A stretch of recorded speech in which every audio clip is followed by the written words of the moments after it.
Daenerys Targaryen, the first of her name, the dragon's daughter. Maisa, the Silver Queen, Silver Lady, Dragon Mother, the Dragon Queen, Breaker of Trains, the princess that was promised.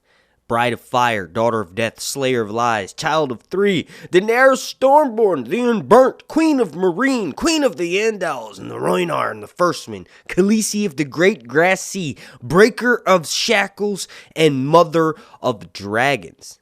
That's one hell of a title. In this video, I'm going to give a quick, we'll say character breakdown, maybe more of a profile of Daenerys Targaryen.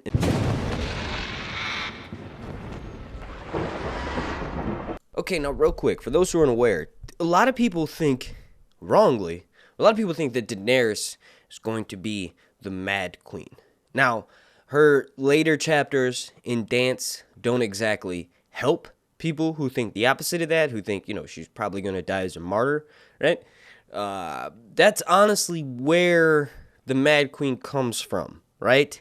She's basically distraught. Right, so I've explained this before, but what happens in Game of Thrones Season 5 is exactly what's happening with Daenerys now. She's still out in the Great Dothraki Sea, and Drogon has taken her to her lair, or to his lair, rather, and he's not listening to her. She no longer is able to control her dragon. She flew him out of the pits of Meereen to save not only herself, but also him.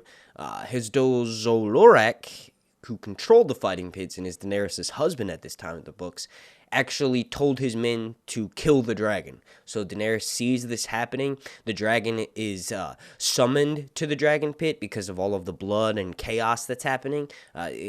Basically, Drogon senses that his mother is in danger. There are some honey locusts that have been poisoned. Strong Bell Wasp was one of the only ones who ate those, and he's basically retching up all of that. Hizdahr Zolorak offers the honeyed locusts to Daenerys. He says they're really good. Make sure you eat some of them. She doesn't, but because of that, there's this great air of suspicion. Daenerys is surrounded by 10,000 people, and half of them are her enemies, and half of them are her children, right? All of this on top of the blood, because there's basically a Roman gladiator scene happening. The fighting pits in Daznak and in Meereen are basically a place where freemen, so to speak, and slaves as well, go to fight. And whoever wins is basically treated like a lord in Westeros for, the short period of time until their next fight where they potentially die. So the people who are really good at fighting love the fighting pits. There is a bit of a scuffle, and blood is just piling up, and this is where Drogon lands. Daenerys grabs a whip. She's able to withstand Drogon's flames, and then she eventually mounts him and flies off, right? So she goes to Drogon's lair, and this is where she starts having these dreams. These dreams basically tell her, become the dragon. You are the dragon.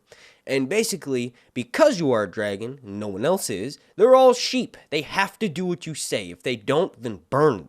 Right? These are basically what her dreams are telling her. Now, because George writes in a way where if you don't reread, you forget, right? So when you're traveling through the books, you get no Daenerys POV chapters in A Feast for Crows. And the last we hear of her in A Storm of Swords, she's basically trying to conquer cities to free slaves, right? So we honestly forget about her journey for A Feast for Crows. It's interesting because when you're coming off of A Storm for Swords, you're like, I can't wait to read what happens with Jon Snow, what happens with Daenerys, what happens with Tyrion next, right? Tyrion just killed his father. He's escaped from King's Landing. What is going to happen?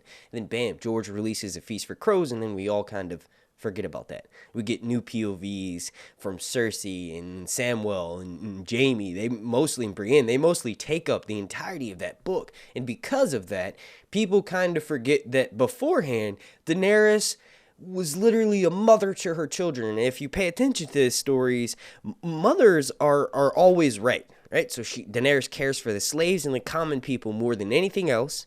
She pretends that she is the mother of her people. And like I just mentioned, we are taught in this story that mothers equal mercy, and they are right most of the time. Like, for instance, Olenna says, if all of these lords in Westeros listened to their mothers and put down their swords, then everything would be better. And she's literally not lying. She's not lying at all, because Olenna is the mother. she's basically a grandmother to Marjorie and Loras, but she has a lot of say-so in House Tyrell, right? If Joffrey had listened to Cersei and not beheaded Ned Stark, the Lannisters and the Starks would be better off. If Catelyn was able to convince Robb to listen to her and lay down their swords, Robb would still be alive. Like, Daenerys is the mother of this story. And when she comes in, she's going to offer mercy to everyone, right? She's going to be the savior. I don't know why everyone thinks she's going to be the Mad Queen just because she has a couple of bad dreams. Like, she is very much flawed, like how every human is and who has ever existed. But she doesn't have crazy things. Like, okay, let me give an example. Cersei tricks a bard into playing for her. He's known as the Blue Bard, right? So basically, he's one of Marjorie Tyrell's closest companions. And the plot from the TV show, what happens with Marjorie, is kind of similar in the books, but for the most part, she's a 16-year-old girl married to a little boy. So Cersei thinks that because she's a woman grown in this world, right, she has adult needs. Tommen can't fill those needs. So she basically manifests this whole plot in which Marjorie is having sex with everyone, and Osmond Kettleblack, or the Kettleblacks in general, are involved in this story. But Cersei has Marjorie's favorite singer over for dinner, right? She basically promotes a new hand to the king in this, and then afterwards, she picks up, like, she starts asking the Blue Bard questions. She asks if she can hold his lute, and then she says, so how many times did you fuck Marjorie? And he's like, what? What are you talking about? Because he's completely unsuspecting. She then takes the lute and whacks him in the face with it and breaks his teeth, and then she takes him down to the black cells and Qyburn cuts off his nipple. She tortures him to the point where she basically gets him to commit to something he never did. That is the Mad Queen. Daenerys has never done anything in that light, and this is a perfect point to wrap this video up. If you disagree or agree with anything that I've mentioned, please let me know down below in the comment section. Long night!